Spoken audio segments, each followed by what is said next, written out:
Welcome to this course on Thomas Aquinas Metaphysics, taught at Marquette University and the Catholic University of Leuven in fall of 2013 by Professor Andrea Robilio at the Catholic University of Leuven and myself, Richard Taylor, at Marquette University in Milwaukee, Wisconsin. This is a collaborative course involving two groups of graduate students, one at Marquette, the other at KU Leuven. The course begins before the KU Leuven semester, since Marquette's semester and the KU Leuven semester are not exactly synchronous. So we begin, first of all, with 4 weeks of an introduction to Aquinas for the Marquette students and for the auditors. As you'll see, I'll mention this later, we have at least 12 auditors from various countries around the world who are attending this class as well. So after the 4 classes, then we will connect with KU Leuven and focus on Aquinas' metaphysics. But let me begin with a welcome to this class. So welcome to this 2013 course in the Metaphysics of Aquinas. This course follows upon 2 other very successful courses, a 2011 course at KU Leuven, which was a global course since I was not at Leuven during the course, but rather taught the course from various places. That is, co-taught the course from various places with Professor Andrea Robilio, who was resident at Leuven on site. That course was on Aquinas and the Arabic philosophical tradition on creation. Our second effort was in 2012 when we had involved three institutions, KU Leuven, Marquette University, and the Universidad Panamericana in Mexico City. Our colleague Luis Lopez Farha joined us for that course, and the 3 of us taught that course jointly. Links to these 2 courses are on the 2013 course website, if you're interested in pursuing it further. But those courses involved international groups of people getting together through the internet for live discussion, as well as many other features of this course we've carried into this course as well, which you'll see shortly. So what inspires this? Well, this work that we're doing is partially inspired by the Aquinas and the Arabs project, and what that project has taught us about the study of Aquinas. What we found in the Aquinas and the Arabs project, which I'll explain a bit more later on, what we found in the Aquinas and the Arabs project is that Aquinas learned a great deal, much more than has previously been appreciated, learned a great deal from the Arabic philosophical tradition, learning things that he incorporated into his own metaphysical thought, even if he varied with regard to the conclusions and precise doctrines. So with regard to the notion of creation, in the course we've already seen, and in our research as well, we've seen an extraordinary influence on Aquinas on the part of Avicenna, the Liber de Causas, and Averroes. The most dominating influence in this is that of Avicenna. But Avicenna himself was influenced by the Plotiniana Arabica, the Arabic Plotinus materials, a transformed version of the Enneads of Plotinus, selections from the Enneads of Plotinus, which itself was also influential upon the Liber de Causas, which was crafted at the same time, roughly, as the Plotiniana Arabica, namely 9th century Baghdad. So Aquinas drew very deeply on this, and we saw this in our 2011 course. Also, Aquinas and the Arabic tradition on human and divine knowledge. Here, Aquinas also drew very deeply in his early works. He drew upon Al-Farabi indirectly, but he drew directly on the work of Avicenna with regard to human and divine knowledge, and particularly he drew upon Averroes, and Averroes' commentary, long commentary on the Metaphysics of Aristotle. His commentary on Book 12, or Lambda, is something that Aquinas studied very, very carefully, and from which he took the outline of his first and initial treatment of the issue of divine knowledge. He also took from Averroes the notion that he used of intellectual abstraction. It's a little more complex as to how Aquinas received that, but that's an issue that we'll be taking up in the course, in passing, in this course. Aquinas and the Arabic tradition on the nature of the human soul is something we studied last year in our course on soul and intellect, and there the dominant players from the Arabic tradition were Avicenna and Averroes. This very quite distinctively and importantly influencing Aquinas in the formation of his own views. So there's no doubt that the influence is there, and but let me talk a little bit more about this, precisely about its importance. The method that we've been using in this Aquinas and the Arabs project, we've only recently named, thanks to Marquette graduate student Nathan Blackerby, and who coined the term source-based contextualism. What this involves is looking carefully at the sources that Aquinas looked at, and also looking at them in the context in which Aquinas initially studied them, to understand the founding ideas and influences in the teachings of Aquinas that are derived quite often from key texts of the Arabic philosophical tradition. Of course, not everything Aquinas learned came from the Arabic tradition, certainly, but with regard to key issues in metaphysics, epistemology, the conception of the soul, and much more, Aquinas was very strongly influenced by the Arabic tradition in his early learning, so an influence that continued to manifest itself in other works later on in his corpus. So this involves studying the works of Aquinas in the context of the philosophical writings Aquinas himself used to develop his own doctrines. For this, then, we go back to the early works of Aquinas, where he makes use of Avicenna, Averroes, the Liber de Causas, and other materials as he explains his key teachings in his commentary on the sentences, his commentary on the De Hypnomatibus, and a number of other very early works as well. And that influence continues in later works of Aquinas. It also involves tracing his key philosophical teachings from their early foundational development in his studies of philosophy in the Arabic tradition, as found in the works such as the commentary on the sentences, but tracing it through to his later mature or final writings in other major philosophical theological works of his literary corpus. So this is nothing novel, but the name is novel for this, and it clearly indicates precisely the kind of approach that we have. The thesis here is that you cannot understand the mature doctrines of Aquinas properly and his relation to the Arabic tradition properly unless you see his first encounters and first use in the setting up of the foundational doctrines of his own teaching in the early works. So the method of source-based contextualism has been remarkably valuable in revealing key aspects of the philosophical and theological thought of Aquinas, in which his studies of the Arabic tradition played an absolutely central and even indispensable role. In our study of the metaphysics of Aquinas, we're then going to follow this method, but of course we'll make use of other methods of approaching and understanding the thought of Aquinas in the complex area of metaphysics. Since the initiation of this Aquinas and the Arabs project, and particularly since the Aquinas and the Arabs project began an annual ongoing series of conferences in Paris and in various cities in North America, and other meetings as well, more and more publications by members of this working group have appeared in print. In summer of 2013, a complete issue of the Thomist was devoted to papers by members of this working group. So it's devoted to Aquinas and the Arabic philosophical tradition. Other papers have been published in the Recherche de théologie et philosophie médiévale, published at Leuven and Cologne.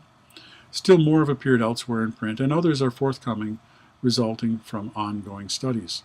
Finally, I should mention that there's a major translation project underway focusing on the commentary on the sentences and the Arabic philosophical tradition in Aquinas. And this is something for which a group of us have a contract with Cambridge University Press. In this course, we will spend the first 4 weeks on special issues in the thought of Aquinas to form a conception of his teaching on natural epistemology, the nature of the human soul, the relationship of philosophy and religion, and the proofs of God.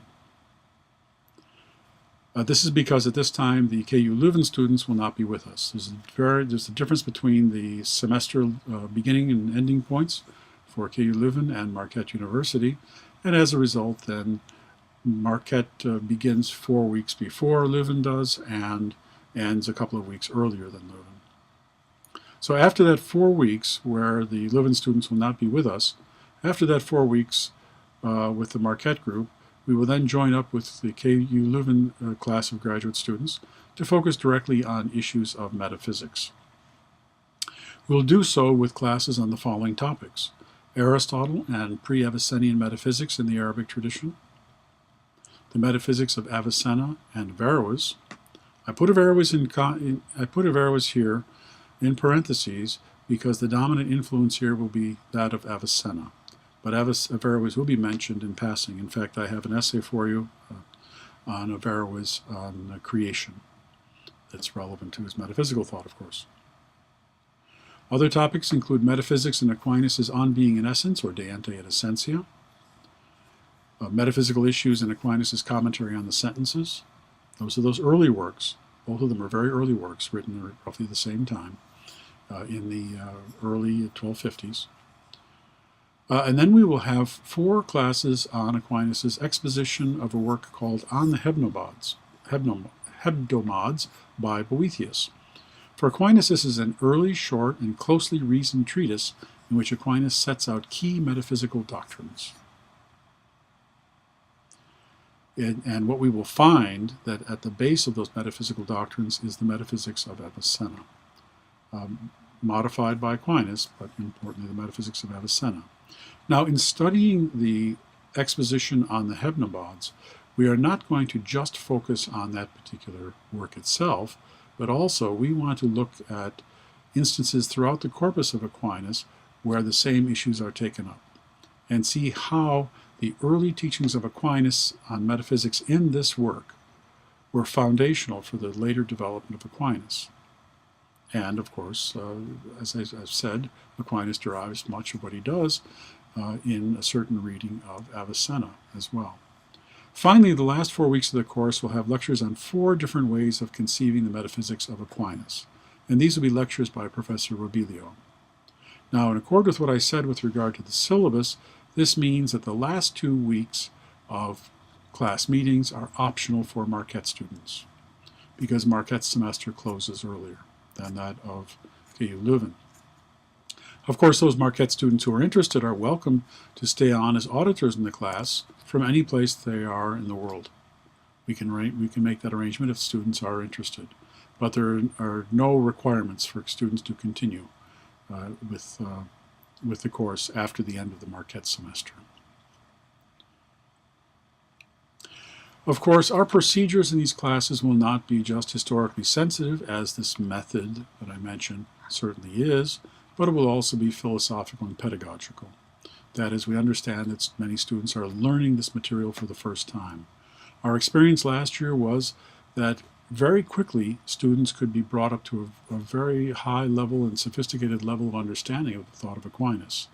In fact, it says much about the talent that is to be found among the graduate students at KU Leuven and Marquette. We were very pleased with that last year and really quite impressed with the students.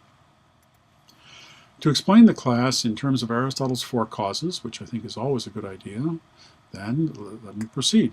Aims of this course, or final cause, include to develop skills of reasoning and thoughtful study in our students as philosophers.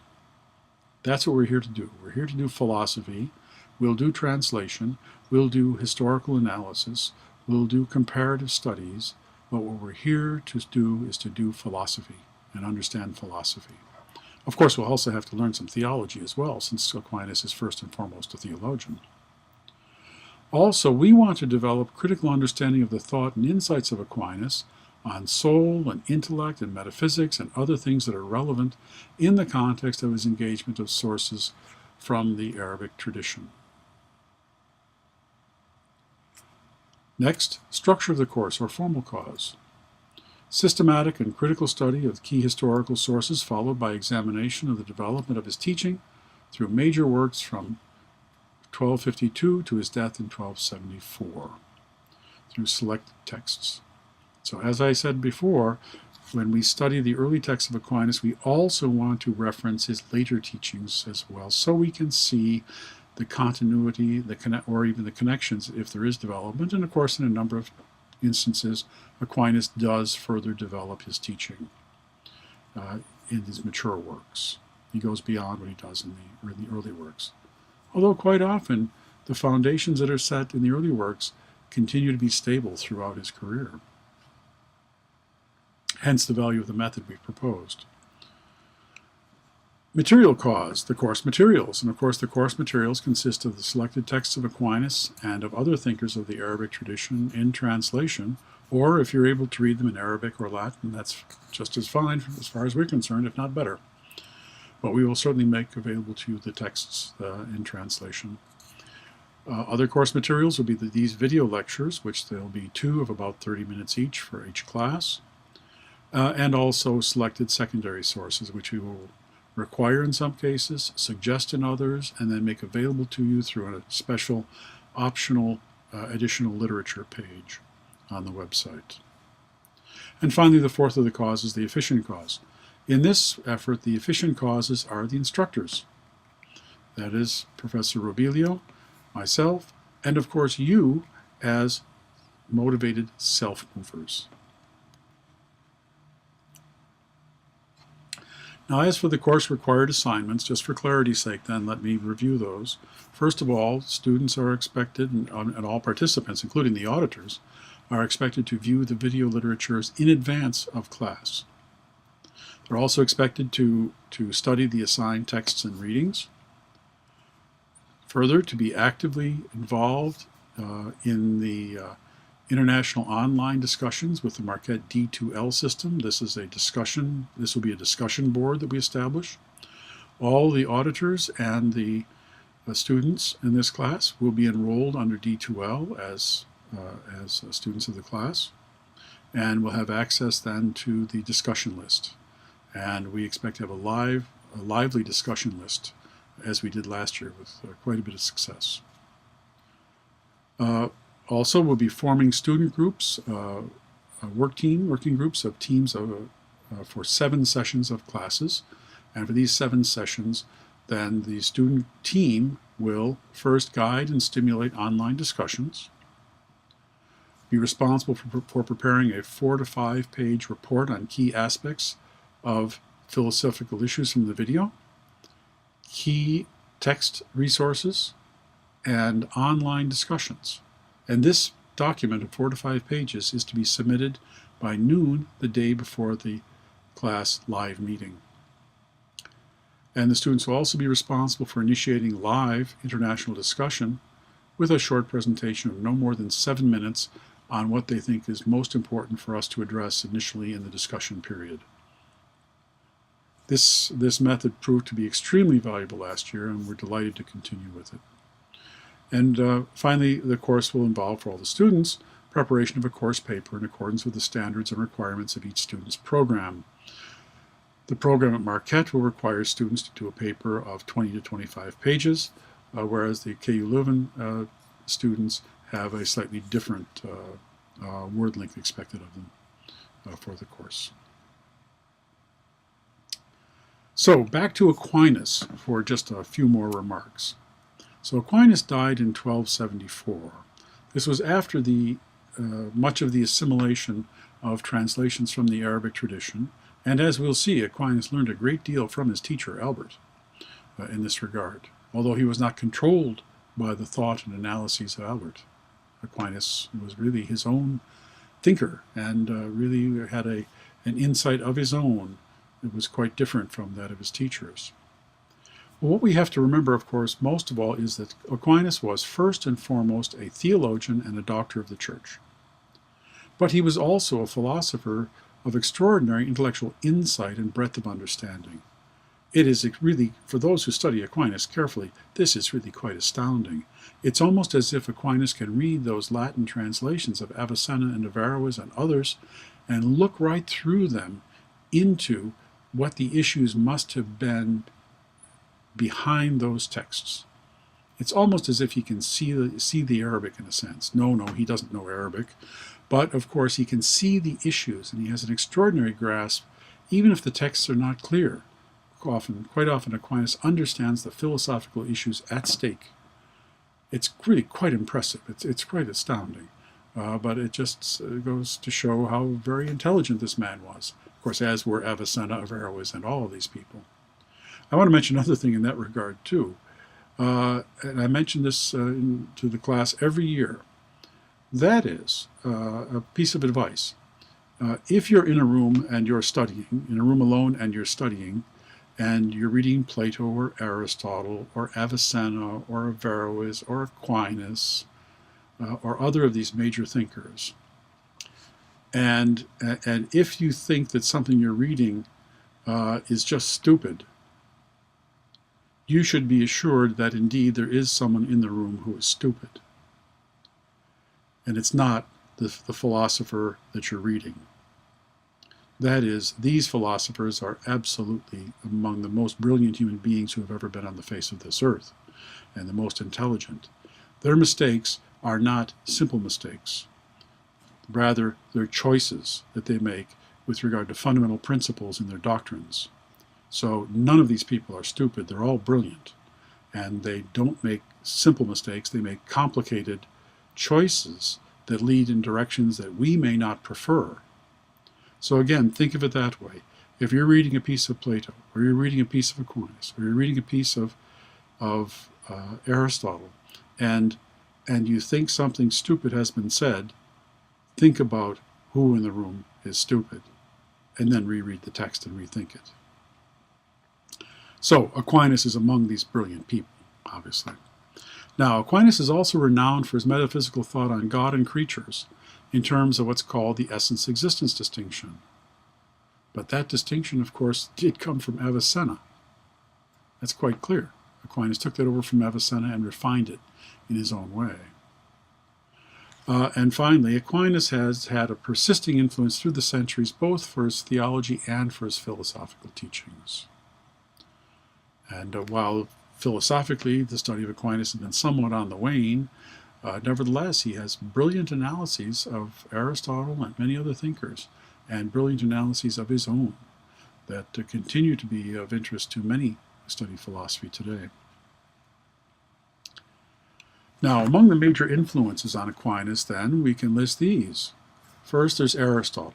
And Aristotle, for his metaphysics of form, his doctrine of hylomorphism, his own conception of the immateriality of intellect, whatever that's supposed to mean, and much, much more. Of course, as I already stressed, Aquinas was foundationally influenced by Christian scriptural and theological tradition on God and creation, and much more. Augustine played a major role in the thought of Aquinas, but a lot of what Aquinas did was to modify the approach that Augustine had towards something that Aquinas felt was more suitable for philosophy and theology. And he did it with extreme subtlety. So Augustine is influential with regard to the divine nature, the Platonian conception of soul that Augustine transmits, and the notion of freedom of the human will, and much, much more, all of which Aquinas respected very greatly and drew upon. Avicenna was a major influence in the metaphysics of being, in the account of creation, and much, much more. It's fascinating to see Aquinas' early encounters on these matters, and the depth to which he draws upon Avicenna to understand these. It's just, well, some as Anton Pegas and others have written on this, and also Rahim Ajar has written on this as well. The more one looks closely at it, the more depth of influence we see of Avicenna on Aquinas on these matters. And finally, I've mentioned before, Averroes, the influence of Averroes on divine knowledge and much more. But Averroes was also influential on Aquinas in his epistemology, or theory of knowledge, with regard to the doctrine of abstraction, and much, much more as well. So those are just some of the major influences that we're going to come across in our study of Aquinas and the Arabic tradition here. So to conclude, this course is designed for a learning experience that is historically accurate, philosophically engaging, and also globally collaborative in its realization. Take advantage of this. We have some extraordinarily good and intelligent scholars from around the world who are auditors in this course. Feel free to reach out to these people through an email, through discussion, and have your own discussions outside of class. Just as you would with other students who are physically present in the class, so too you can have discussions with the auditors outside of class. You know how to use email, and you certainly know how to use Skype and other things as well, I'm sure. This is the 21st century, and you should all be quite familiar with all of these tools. So do take advantage of the global character of this course. And when you want to discuss the issues in Aquinas, don't forget, you can always email Professor Robilio and ask him questions as well. And he certainly knows how to set up Skype and uses this with considerable ease. So we're very much interested in having an intellectual and dialectical engagement with the instructors and students internationally. Certainly we want to encourage this in every part of the course. So please take advantage of this.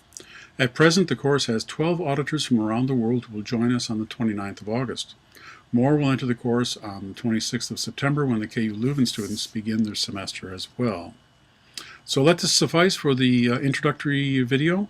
Here, the next video, 1B, will be a bit of a tour through the D2L system and also the syllabus for the course. And so that's the next video. And this concludes. Thanks very much.